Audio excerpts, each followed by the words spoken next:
তনুজা ভারতের পশ্চিমবঙ্গের মহানায়ক উত্তম কুমারের সাথে দেয়া নেয়া চলচ্চিত্রে অভিনীত নায়িকা। তনুজার প্রেমের গল্প, প্রেমের কাহিনী, একজন ইটালীয় পুরুষের সাথে ডেটিং থেকে সমু মুখার্জির থেকে বিচ্ছেদ পর্যন্ত ঘটনা প্রবাহ। ভালো লাগলে সাবস্ক্রাইব করবেন, লাইক করবেন, শেয়ার করবেন। প্রবীণ অভিনেত্রী তনুজার জীবন রোমান্স, বেদনা এবং একটি প্রেমের গল্পে ভরা ছিল, যা বিচ্ছেদের শেষ পর্যন্ত সমাপ্ত হয়েছিল।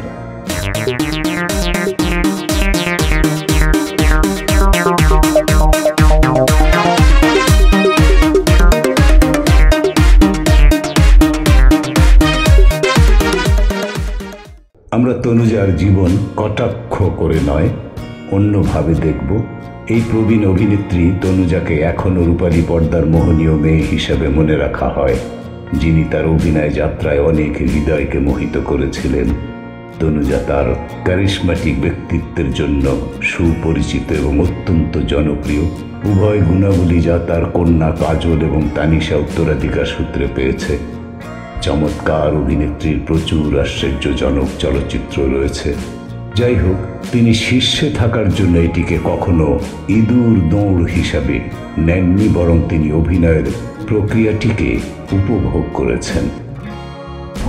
করেছেন জীবনকে, উপলব্ধি করেছেন সমাজ ব্যবস্থাকে এবং চলচ্চিত্র জগতের পরিবেশকে।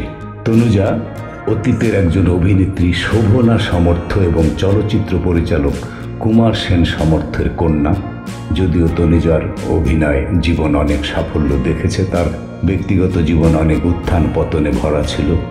তনুজা কখনোই তার দুই সুন্দরী মেয়ে কাজল এবং তানিশার উপর এটিকে বৈচিত্র্যময় প্রভাব ফেলতে দেয়নি। আমরা তার ব্যক্তিগত জীবনকে বেশি অগ্রাধিকার দেব। তনুজার প্রথম জীবন ফিল্ম এবং ক্যামেরাকে কেন্দ্র করে আবর্তিত হয়েছিল। তার মা শোভনা সমর্থ ছিলেন একজন অভিনেত্রী এবং তার বাবা কুমার সেন সমর্থ একজন চলচ্চিত্র নির্মাতা ছিলেন, এবং তিনি 5 বছর বয়সে তার প্রথম চলচ্চিত্র আমাদের বেটিতে অভিনয় করেছিলেন। যখন সে ছোট ছিল, তার বাবা মা আলাদা হয়ে গিয়েছিল। টাইমস অফ ইন্ডিয়ার সাথে একটি সাক্ষাৎকারে তনুজা প্রকাশ করেছিলেন যে তার বাবা মা বিচ্ছেদ হয়েছিল যখন তার ভাইয়ের জন্ম হয়নি। তিনি বলেছিলেন, আমার ভাইয়ের জন্মের আগেই আমার বাবা মা আলাদা হয়ে যান। জয়দীপের জন্ম তখনও বাকি ছিল, কিন্তু যদিও তারা আর নেই, আসলে বাবা প্রায় প্রতিদিনই আমাদের সাথে দেখা করতে আসতেন। তখনই মা সিদ্ধান্ত নেন যে আমি সুইজারল্যান্ডের সেন্ট জর্জে পড়ব। তনুজার প্রথম প্রেম একজন ইটালীয় পুরুষকে ডেট করা এবং চুম্বন করা। উচ্চশিক্ষার জন্য সুইজারল্যান্ডে গিয়েছিলেন তনুজা। তিনি সেখানে তার জীবনের সেরা দিনগুলি উপভোগ করেছিলেন এবং এমনকি তার প্রথম সম্পর্কও ছিল। তিনি পিয়ের ফ্রাঙ্কো গিয়াকার্ডি নামে একজন ইটালীয় ব্যক্তির সাথে ডেটিং করেছিলেন। টাইমস অফ ইন্ডিয়ার সাথে একটি সাক্ষাৎকারে তনুজা তার প্রথম ফিলিংস এবং তার প্রথম চুম্বন সম্পর্কে কথা বলেছিলেন। তিনি বলেছিলেন, পিয়ার কোনো ইংরেজি বলতে পারেন এবং আমি ইটালীয় বলতে পারি না, তাই আমরা ফ্রান্সে যোগাযোগ করেছি। যখন তিনি জিজ্ঞাসা করেছিলেন যে চুম্বন করা ঠিক আছে কিনা, আমি বললাম হ্যাঁ। পিয়ার আমার মুখের উপর ঝাঁকুনি দিল এবং আমি দৌড়ে ফিরে গেলাম স্কুলে। পরে আমরা ভালো বন্ধু হয়েছিলাম এবং তিনি আমাকে চিত্তাকর্ষক চিঠিও লিখেছিলেন। ধর্মেন্দ্রকে চড় মেরেছিলেন তনুজা। তার অভিনয় যাত্রার সময় তনুজা অনেক বিখ্যাত সেলিব্রিটির সাথে কাজ করেছিলেন এবং ধর্মেন্দ্র ছিলেন তাদের মধ্যে অন্যতম।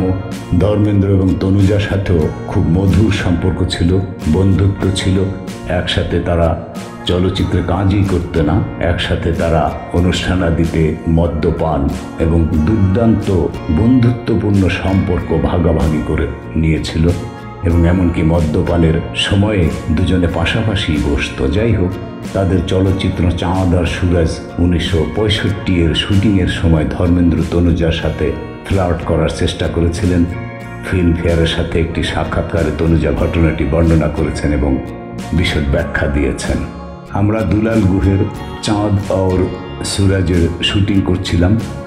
ধর্মেন্দ্র এবং আমি বন্ধুরা মদ্যপান করছিলাম এবং খুব মজা করতেছিলাম। একদিন সে আমার সাথে ফ্লার্ট করার চেষ্টা করেছিল। হতবাক হয়ে আমি তাকে চড় মারলাম এবং বললাম, বেশরম, আমি আপনার স্ত্রী এবং আপনাকে চিনি, আমার সাথে ফ্লার্ট করার সাহস কোথায় পেলেন আপনি? সে ধর্মেন্দ্র অনুনয় করে বলল, তনু মেরি মা সারি বলতা হুঁ और कभी नहीं करूंगा। সমু মুখার্জির সঙ্গে তনুজার বেদনা ভরা প্রেমের গল্প। তনুজা তার চলচ্চিত্র একবার মুস্কুরা দো 1972-এর শুটিংয়ের সময় প্রয়াত চলচ্চিত্র নির্মাতা সমু মুখার্জির সাথে সাক্ষাৎ করেছিলেন। তারা খুব দ্রুতই প্রেমে পড়েছিলেন এবং 1973 সালে গাঁটছড়া বেঁধেছিলেন। তনুজা এবং সমু 1974 সালে কাজলের আগমনের সাথে তাদের পিতৃত্বের যাত্রাকে আলিঙ্গন করেছিলেন। পরে তারা আরেকটি কন্যার আশীর্বাদ পেয়েছিলেন, যার নাম তারা রেখেছেন তানিশা। তনুজা ও সমুর দাম্পত্য জীবন গোলাপের বিছানা ছিল না। তাদের মধ্যে অনেক ঝগড়া এবং সংঘর্ষ হয়েছিল, এতটাই যে তারা আলাদা হওয়ার সিদ্ধান্ত নিয়েছিল। টাইমস অফ ইন্ডিয়ার সাথে একটি সাক্ষাৎকারে তনুজা প্রকাশ করেছিলেন যে তারা বাবা মা হিসেবে তাদের ভূমিকা পালন করার বিষয়টি নিশ্চিত করেছেন। তিনি বলেছিলেন, আমরা প্রেমে পড়েছি এবং গাঁটছড়া বেঁধেছি। পরে যা ঘটেছিল তা গুরুত্বপূর্ণ নয় যে আমরা আর একসাথে নেই। আমরা দ্বিমত পোষণ করতে রাজি হয়েছি। একমাত্র যে জিনিসটির জন্য আমি কৃতজ্ঞ তা হলো আমার দুই মেয়ে কাজল এবং তানিশা। সমু এবং আমি কখনো তর্ক করিনি তাদের সামনে, এবং তারা যখন বোর্ডিং স্কুলে গিয়েছিল আমরা প্রতি মাসে তাদের অভিভাবক হিসেবে দেখা করতে যেতাম। তনুজা একজন দুর্দান্ত মা এবং একজন দুর্দান্ত দাদি। বছরের পর বছর ধরে তনুজা তার নিজের শর্তে জীবনযাপন করছেন। দুজনের চমৎকার মা এবং ঠাকুরমা। তনুজা কখনই তার সৌন্দর্যে আমাদের চোয়াল ছেড়ে যেতে ব্যর্থ হয়নি। 2020 সালে আমরা তাকে তার 70-এর দশকে একটি সুন্দর নীল মনোকিনি পরিধান করতে দেখেছি। তার মেয়ে তানিশা তার একটি সুন্দর ছবি শেয়ার করেছেন। তনুজার মোট সম্পদ। তনুজার মেয়ে কাজল ও তানিশা তার উত্তরাধিকারকে এগিয়ে নিয়ে যাচ্ছে।